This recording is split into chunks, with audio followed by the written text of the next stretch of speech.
Good morning, students. Sixth class. Your fifth lesson has been completed, and now we are going to start a new chapter in science, chapter number 6, which is physical and chemical changes. Changes means एक रूप से दूसरे रूप में किसी चीज़ का बदल जाना. ठीक है. तो what is the physical and chemical changes? We will read in this chapter.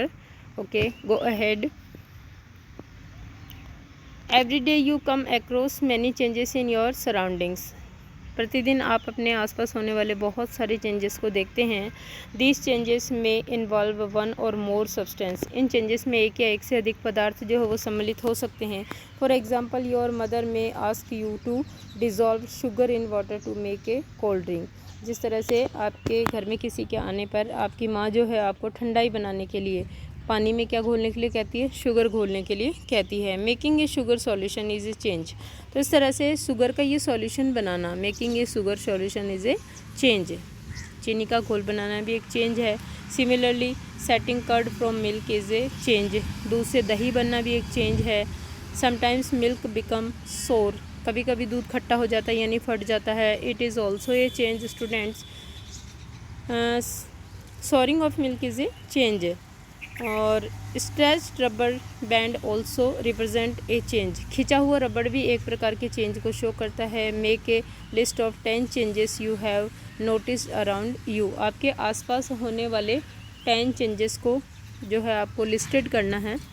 तो you will do this work in your notebook कि आपको 10 जो चेंजेस हैं आपके अराउंड या आपके सराउंडिंग में हो रहे हैं वो आपको लिस्टेड करने हैं. In this chapter we shall perform some activities and study the nature of these changes.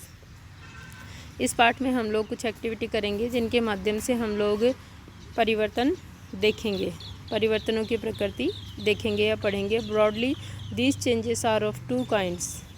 So we should say that कि changes we can classified the changes into 2 groups which are physical and chemical changes. We already learned student that each substance have 2 types properties which is physical and chemical properties. So if the changes will happen in this property or in this property, then we can say that the physical and chemical changes happens. Like if the changes will happen in physical properties of substance, then we can call that physical changes. And if the changes will happens in chemical properties, then we can say that or we known as the chemical changes. So go ahead. Physical changes. All in first of all physical changes. Activity 6.8. Cut a piece of paper in 4 square pieces. Cut each square piece further into 4 square pieces. आपको एक paper लेना है, 4 वर्गाकार आकृति में काटना है उसको और हर एक वर्ग को भी 4 छोटे वर्गों में काटना है. Lay these pieces on the floor or a table so that the pieces acquire the shape of the original piece of paper. और अब इनको किसी टेबल या फर्श पर इस प्रकार जमाइए कि ये जो है पहले जैसे पेपर की आकृति धारण कर लें. Look at here. Cut the paper look like this diagram and lay these piece of the floor or a table so that the pieces acquire the shape of the original piece of paper in figure 6.1. तो इस तरह से आप जमाइए कि ये paper जो है पहले जैसी शेप को ले ले. Obviously you can't join the pieces back to make the original piece. Original piece आप नहीं बना सकते हैं इसको जोड़ करके. But is there a change in the property of the paper. लेकिन क्या छोटे छोटे पीसेस में भी वही कागज़ है? क्या प्रॉपर्टी चेंज हुई है कागज़ की? No, the property is not change. So we will do the activity 6.2. Collect the chalk dust laying on the floor near the chalkboard in your classroom. अपने क्लासरूम के चॉकबोर्ड के पास से आप जो है वो चॉक का पाउडर कलेक्ट कीजिए और crush A small pieces of chalk into dust. और इस छोटे छोटे पीसेस को जो बोर्ड के नीचे गिरे रहते हैं लास्ट में बचे हुए, इनको आप पीस लीजिए पाउडर के रूप में। Add a little water to the dust to make a paste, और इसमें पानी मिला करके आपको बच्चों क्या करना है, इसका पेस्ट बनाना है। Roll it into the shape of a piece of chalk, दोबारा इसको चॉक की शेप में बेलिए। लेट इट ड्राई, और सुखा लीजिए। Did you recover chalk from the dust? Yes we can recover chalk from the dust, वापस बना सकते हैं हम लोग।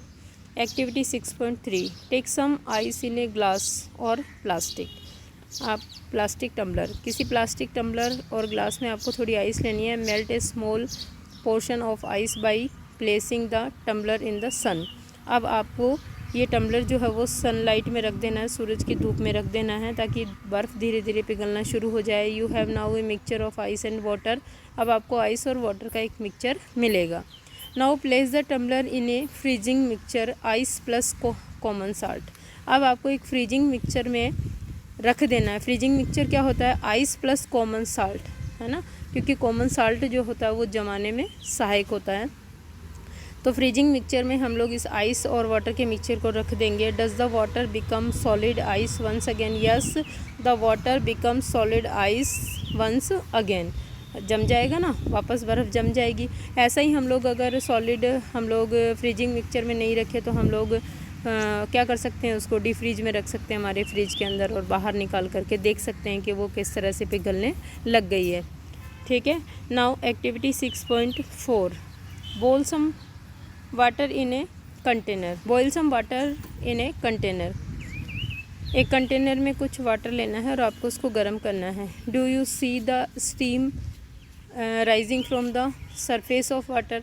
क्या आपको पानी की ऊपरी सतह से जो है वो स्टीम यानी भाप निकलते हुए दिखाई देती है? Hold an inverted pen by its handle over the steam at some distance. कुछ दूरी के ऊपर स्टीम के ऊपर आपको एक प्लेट को या बर्तन को उल्टा करके रखना है। द बॉइलिंग वाटर, जो पानी उबल रहा है उसके ऊपर। Observe the inner surface of the pan. अब ये जो पैन आपने उल्टा किया था स्टीम के ऊपर, इसकी इनर सरफेस को देखिए। Do you see any droplet of water there? Yes we can see the droplet of water in the inner surface of pan. तो where does the water droplets come from? कहाँ से आई बूंदें? आप जानते हो कि जब वाटर जो है वो गर्म होगा, जब हम लोग वाटर को हीट देंगे, when we are boiling the water, then water convert into vapor or steam, and when the steam is cold, or when we the cooling the steam, then steam is again dense in droplets of water। तो इस तरह से संघनित हो जाती है वापस भाप जो है वो बूंदों के रूप में और जल बन जाता है।